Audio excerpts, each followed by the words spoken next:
Hey there folks, thanks for stopping by. Today we're working on the Toddler tower yet again, and here you can see I have laid out on the workbench the left and right side. The glue is dry and the wood filler is dry over the little nail holes, so we're ready to go. Looks like the first order of business is going to be getting rid of tags and stamps, and the best way to get everything evened out is, of course, sanding, which is everybody's favorite activity. I'll be moving through the grit progressions, but here I'm just starting with 60 grit, and I'll move up to 120 and leave it there for now until we get a little later in the project.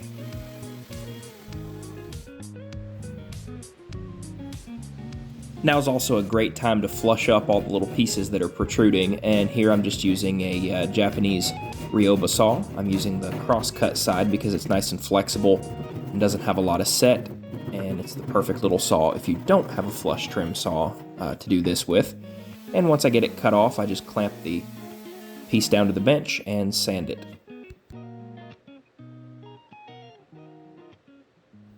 And once I've got everything sanded how I like, it's time to put a round over on all these pieces so that everything is eased over. I don't want any sharp or square corners that can be broken off or splintery, so I'm just installing a 1/4 inch round over bit into my palm router.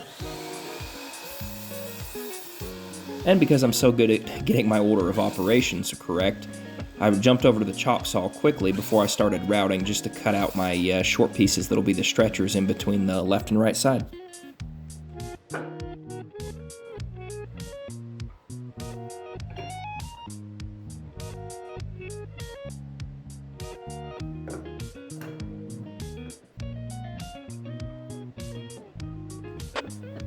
And naturally, no project is complete for me without touching it at least once with a hand tool.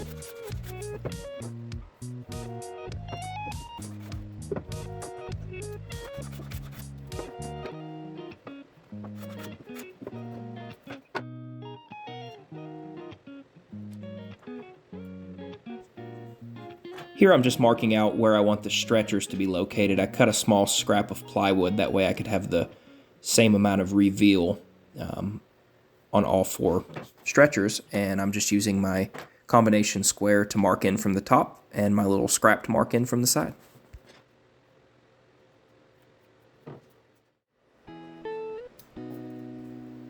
So it was my intent moving forward here to attach everything together with dowels, and I'll be using this little shop-made doweling jig. It's nothing more than a piece of hard maple with a hole drilled at 90 degrees to it and attached to a piece of plexiglass. And I just align the little scratch mark with wherever I want it to be on the board, as you'll see here shortly. And so here I'm just laying out where I want my holes to be. This will make a little more sense here in just a minute.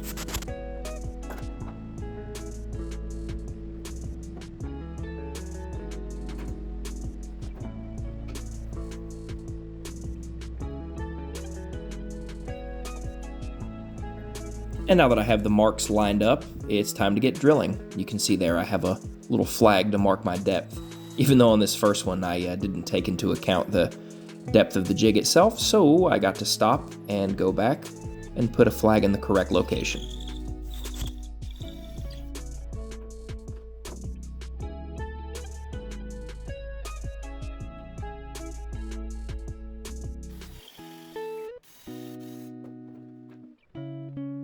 And there you have it. It's no Festool domino, but it'll do in a pinch.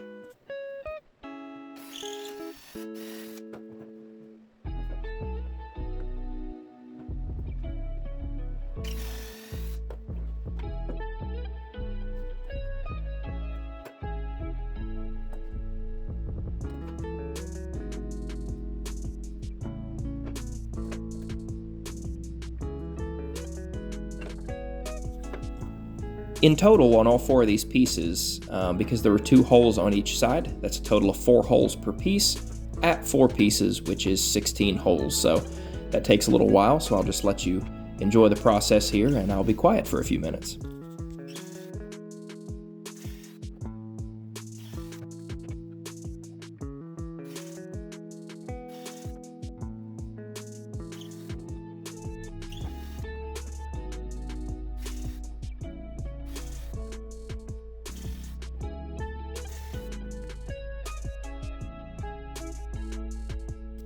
So here you can see I have these little inserts that go into the dowel holes, and what these are for is for transferring the center line of the dowel location onto the side rails, and that'll make a little more sense hopefully right here.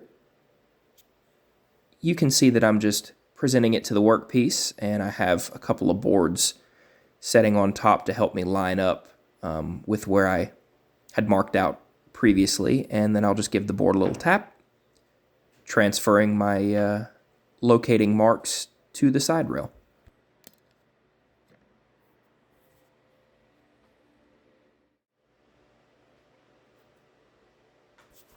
It was at this exact moment that I realized I had messed up. My dowels are 1.5 inches deep, and if I had continued on with my plan, that was only going to leave me with about 1/8 of an inch between the end of the dowel and the edge of the board, and I wasn't sure that was going to be enough for a good strong connection. So I was very unhappy. So with that little mistake under my belt, it was time to run back to the chop saw and knock out 4 more stretchers yet again. Well, if there was a bright side to my mistake, it was that I got to use my hand plane again.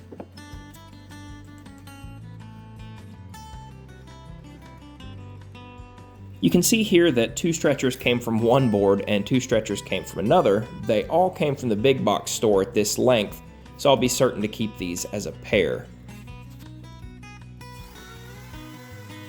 And as I had began earlier, it was finally time to start easing some edges over with my palm router.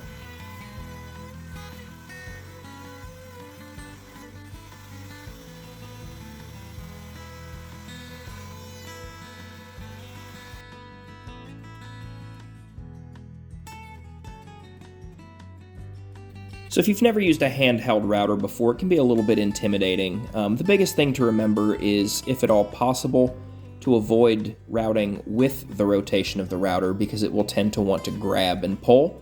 It's not as big of a deal on a small router like this, but it can get away from you.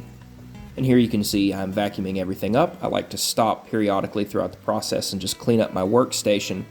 I find that I stay more motivated this way.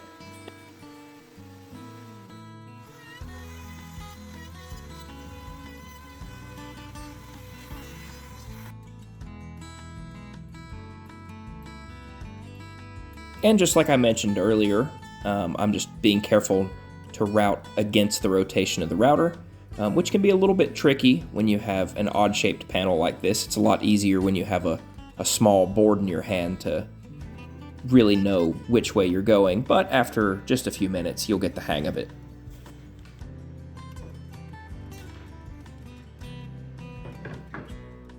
Now that everything's rounded over and my layout lines are still there, it's time to come up with my alternative to the dowel joinery, which in this case, I'm going to be shooting some 2-inch brads to hold the stretchers in place to the side rails. And then I plan on coming back in and I'm just going to screw it into place and fill the screw holes with a dowel so that it doesn't look as bad. It's not a perfect solution, but I had to think on the fly. If I had had more time to get this project done, I might have went ahead and done through mortise and tenon. I think it would have looked really cool if I'd had time to do that and maybe secure them with a wedged tenon. But unfortunately, I had to get this project done. So you can see here that I'm just using a small block clamped in place to help me get everything lined up. And I shoot a few nails in, and that should hold everything tight.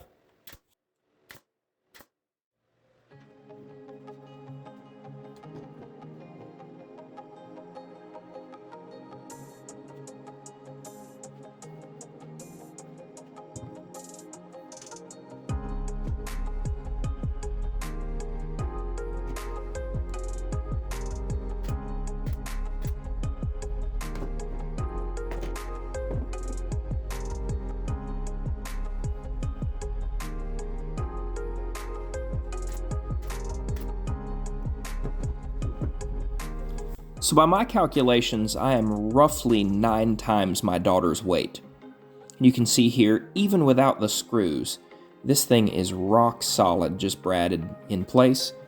But if you're going to build it, overbuild it is my rule. So we're going to come back in and just drill a pilot hole and come in with a Forstner bit. That way I can put a deep countersink that I can then come back in and fill with an oak dowel. In this particular case, I'm using a 1/2 inch dowel.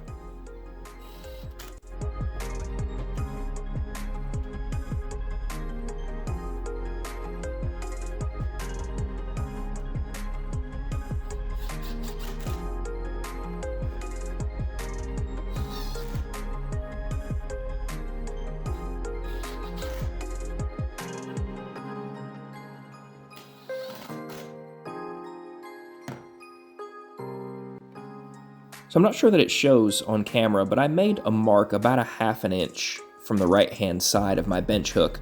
What this is going to allow me to do is bring the dowel even with the right side of the bench hook, transfer that mark over, and then slide it out so that I can make the cut with a handsaw. I'm doing it this way because it just didn't seem safe cutting such small pieces on the miter saw or the table saw. I was worried they might get caught by the blade and thrown across the shop. So I'm just taking a few minutes here to cut 8 of these plugs.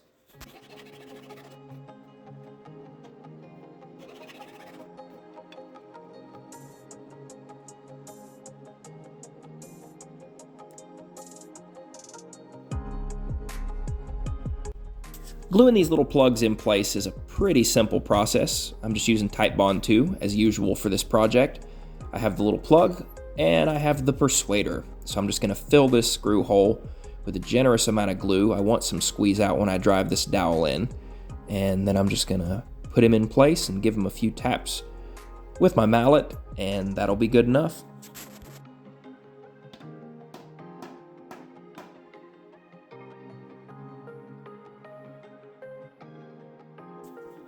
And here you can see everything's plugged up. Got a little squeeze out there. That's good. Let me clean that up so I don't have to do it later when it dries. And once everything is dry tomorrow, I'll come back in with a saw and trim all these plugs flush with the side. Once I get that done, I can sand everything down, apply a coat of finish, and it'll be on to working on the panel that she'll be standing on. So again, thanks for stopping by. I hope this encouraged you to get into your creative space and make something, and I really hope you'll join me for the conclusion of this series, which should be in the next episode, where we'll get everything put together and hopefully let her try it out. Thanks again.